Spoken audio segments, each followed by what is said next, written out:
مساء الفل. الفنان اسماعيل ياسين عمل افلام كتير وكان بيحاول يعمل بهجة وسعادة للناس. ممكن نختلف او نتفق على افلامه، لكن بتعجبني اكتر مونولوجاته. لو مش عيب كنت ابني وانوع عايز اروع عشان لذيذة ودمها خفيف، وكان فيها حكم ومواعظ جميلة قوي، ومنها مونولوج صاحب السعادة. كلنا عاوزين سعادة، بس ايه هي السعادة؟ الراجل عامل زينا بيسأل وبيدور على السعادة. في ناس قالوا له ان السعادة للنفوس حاجة سموها الجنيه. اصل بيقولك ان الجنيه غلب الكارنيه. قول فضلت اجمع واحوش في الفلوس لما حسيت اني بيه. ما احيانا الفلوس بتعمل بيه.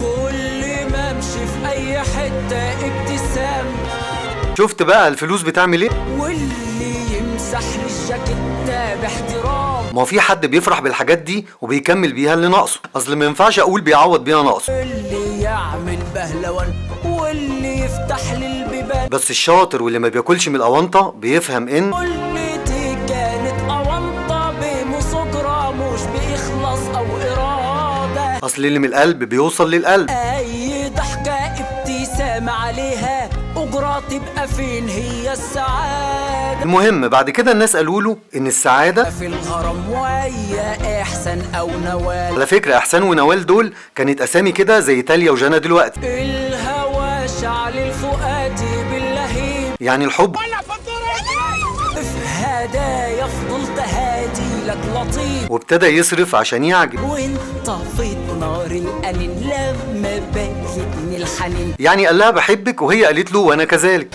حلفتني 100 يمين ان اكون مخلص امين. خلي بالك انا بغير، اوعى تلعب بديلك.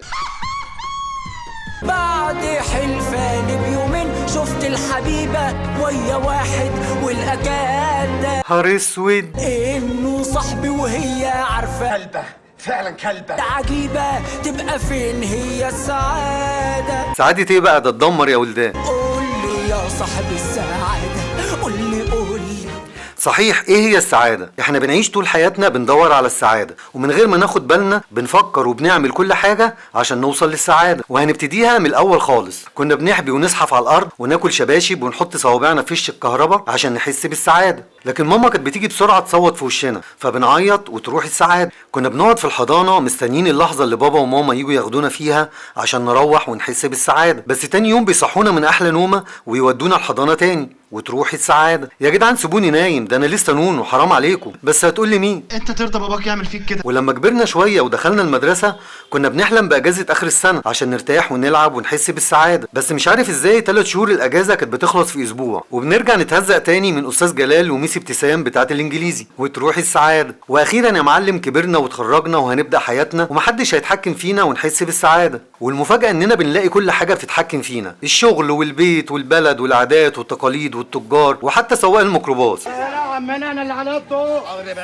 منه اخينا الدور عندنا. ونرجع تاني نقاوم ونحاول نحس بالسعادة، نتفسح ونشتري ونلعب وناكل ونحب ونتجوز ونخلف ونشتغل ونترقى ونكسب، وفي كل حاجة بنوصل لها بنحس بالسعادة، لكن بسرعة بتروح السعادة ونرجع تاني ندور عليها. وهنا بقى السؤال، هي راحت فين السعادة؟ ما انا كنت فرحان بالشغل والجواز وكنت فرحان بكل حاجة وصلت لها. طب ايه اللي حصل؟ المشكلة ان في حاجة اسمها اعتياد الاشياء. كل الحاجات اللي وصلنا لها وكل النعم اللي ربنا مديها لنا بنتعود عليها وبتبقى بالنسبة لنا حاجات عادية وبنتجاهلها ونرجع تاني ندور على السعادة. بس خلي بالك، مهما كان عندنا مشاكل وظروفنا صعبة، لو دورنا في حياتنا هنلاقي حاجة حلوة وطاقة نور حتى لو صغيرة بس ممكن تحسسنا بالسعادة. لازم ابقى زي ده، هبقى زي ده وعنده امراض وعنده مشاكل صحيه. ما انا الحمد لله ربنا مديني صحه كويسه ومديني بيت ومديني اسره، وده كان هو بيفتقده. فانا هبقى شايف فقط هو بياخد كام، او شايف فقط ان هو بيحيي اخر واحد كبطل المسرحيه، يبقى انا ساعتها انا مش شايف صح. جاي من عند ربنا، الميزان عادي، هاخد شويه نجوميه على شويه صحه على شويه راحه بال. انا اعرف نجم ما بينامش على فكره، الحمد لله انا بنام على فكرة من زمان وانا بحب الراجل ده. يا بخت اللي بيحمد ربنا على اخر اليوم. في مسلسل الصفارة بتاع الفنان أحمد أمين، البطل حياته ما كانتش عاجباه وحاول يغيرها أكتر من مرة، وفي كل قصة كان بيبقى عنده مشكلة، ودي فعلا حقيقة ان حياة اي حد لازم يبقى فيها على الاقل مشكلة، لاننا عايشين على الارض مش في الجنة، فده طبيعي ولازم نقبله ونتعايش معاه. وعشان هو جرب وفهم فبقى كل مرة بيغير حياته يدور على المشكلة. الخازوق فين؟ حد يطلع لي انا قلقان. انا تاجر اعضاء، تاجر اثار، بغسل اموال. انا بغسل في حاجه حصلت في جامعه صواجيه؟ مش عارف والله. مين ما تخبيش عليا دي الان انا قلبي كان حاسس. مسلسل الصفارة في ناس كتير عايشينه فعلا، في ناس مش عاجبهم عيشتهم ومركزين في حياة اللي حواليهم، سواء بالحسد او الانتقاد او السخرية او الغل. لو الناس دي ركزوا في حياتهم وشافوا النعم اللي عندهم هيرتاحوا ويريحوا. خلي بالك احنا بنركز على الجانب الكويس من حياة الناس فما بنشوفش الجانب الكويس بتاعنا، وبنركز على الجانب الوحش اللي في حياتنا فما بنشوفش الجانب الوحش بتاعهم. وعلى فكرة اللي بيقول الجملة دي انا سعيد قوي بحياتي دي اقسم بالله لازم يكون عايش الرضا. نعم ربنا علينا كتير وكلها ارزاق متقسمه بعدل وحكمه. بص لنفسك وراجع حسبتك هتلاقي روحك واخد حقك بالكامل. لان السعاده فعلا في الرضا، والرضا بيجي بالايمان بالله واقتناعك انه مقسم الارزاق. والرضا مش معناه ان اكون سلبي وواقف مكاني واقول انا راضي، الرضا اني اكون بسعى وبحاول. والسعاده مش بس اني اوصل. وخلي بالك السعاده ملهاش ملكه او تعريف او وقت معين، السعاده ممكن تبقى النهارده او دلوقتي وانت مش واخد بالك. مره جبت قصب في البيت وقعدنا ناكله، فابني قال لي انا تعبت من تقشير القصب، احنا ايه اللي بيخلينا نعمل كده؟ نروح عند الراجل نشرب عصير قصب اسهل. قلت له ماشي يلا بينا، ورحنا عند الراجل وشربنا عصير. فقلت له تمام كده مبسوط دلوقتي؟ فقال لي ان العصير حلو، لكن لما كنا متجمعين كلنا وبنقشر قصب في البيت كان احلى بكتير. اصل في حاجات كتير بنحس بطعمها بعدين. لما بتروح رحله او مصيف مش بتحس بالسعاده وانت في البحر بس، لكن بتحسها وانت بتجهز الشنطه، وانت في السكه مسافر، وانت بتقابل الناس والصحبه اللي هتكون معاهم. ساعات ما بناخدش بالنا ان السعاده مش في الهدف بس. انا لما بعمل فيديو ببقى سعيد قوي وانا بشوف تفاعل الناس، لكن ببقى سعيد اكتر وانا بشتغل فيه، كتابه وتسجيل ومونتاج، كل مرحله ليها جمالها، وبكون متفاهم ان ممكن يعجب الناس وممكن لا، لكن ببقى سعيد بالرحله نفسها. السعاده بسيطه جدا ومعديه.